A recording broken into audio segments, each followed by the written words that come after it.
오늘의 큐티 말씀은 예레미야 애가 3장 19절부터 39절입니다. 제목 회복과 희망. 먼저 앞뒤 문맥을 살펴보겠습니다. 딸 시온, 예루살렘에 임한 고난과 어려움은 말로 표현할 수 없습니다. 시인은 이 모든 원인이 하나님의 말씀을 따르지 않았다고 표현합니다. 징계의 매를 들어 진노하시는 분도 하나님이시지만 또한 돌아가야 할 길도 하나님이심을 깨닫게 됩니다.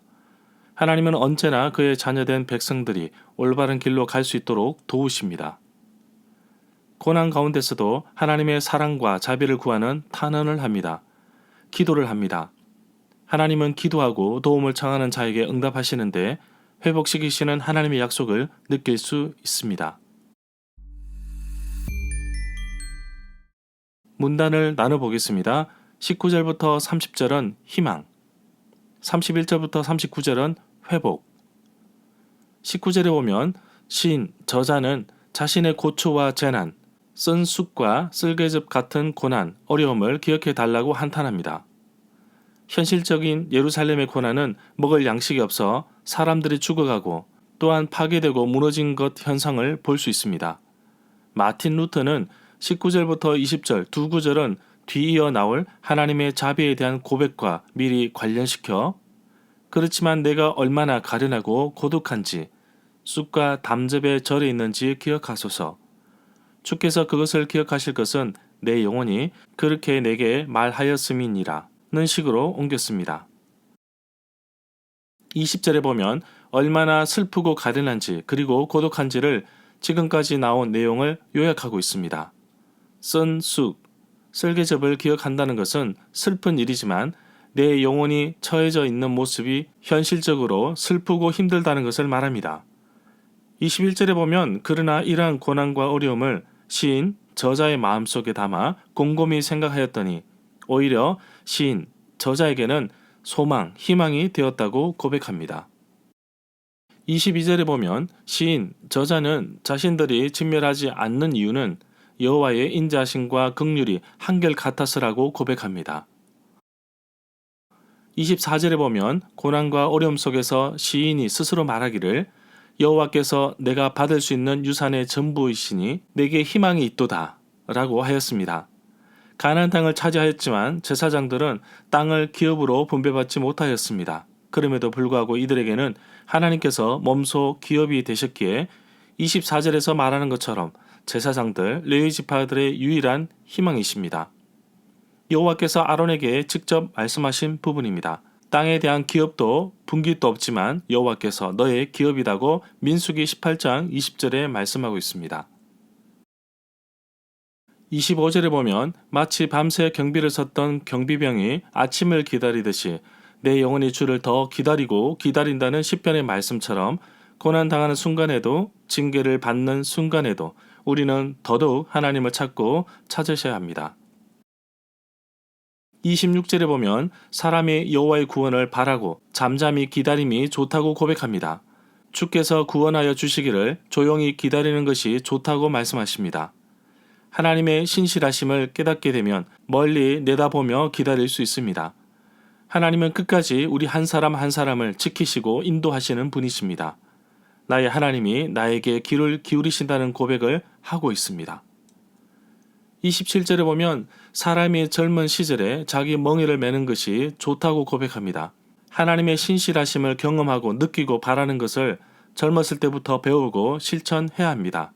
가능하다면 어릴 때부터 디모데처럼 말씀과 기도 속에서 살아가야 할 수 있도록 도와주십시오.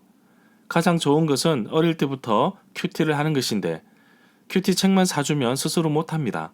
부모님이 함께 도와주셔야 합니다. 온 가족이 한 본문의 말씀을 가지고 함께 은혜를 나눌 때 깨닫지 못했던 은혜를 나눔을 통하여 채워주십니다. 28절에 보면 주께서 힘든 멍에를 짊어지게 하셨는데 무거울 때는 잠잠고 홀로 앉아서 조용히 있어야 합니다. 묵묵히 참고 견디라는 단순한 말이 아니라 하나님께서 하나님의 때에 일을 하시니 기도하며 기다리라는 말씀입니다. 32절에 보면 주께서 우리를 근심하게 하시더라도 그 크신 사랑으로 우리에게 자비를 베푸십니다. 대적들이 머리가 되고 원수들이 형통케 되는 것은 그들의 죄가 많기 때문입니다. 비록 적들이 원수들이 나를 괴롭힌다 할지라도 회복시키시고 이끄시는 분이 하나님이심을 잊지 말아야 할 것입니다. 33절에 보면 주께서 우리를 괴롭게 하시거나 근심하게 하시는 것은 그분의 본심이 아니십니다. 시인은 고난을 당하는 것이 하나님의 본심이 아니라는 것을 재차 강조하고 있습니다. 히브리서 12장 6절 말씀에 보면 주께서는 사랑하시는 자를 때로는 징계하시고 자기를 받아들이는 아들에게도 채찍질을 하시는 분이십니다. 히브리서 12장 10절에 보면 우리가 잠시 하나님의 뜻대로 우리를 징계하시는 것을 참고 기다리면 하나님은 우리의 유익을 위해 또 그의 거룩하심에 참여할 수 있도록 해주십니다. 히브리서 12장 11절에 보면 고난과 징계를 받는 사람 또는 내가 받을 때에는 무척이나 슬프고 힘들어 보이지만 그 후에는 받은 연단으로 말미암아 의와 평강의 열매를 맺힐 것이라고 하십니다.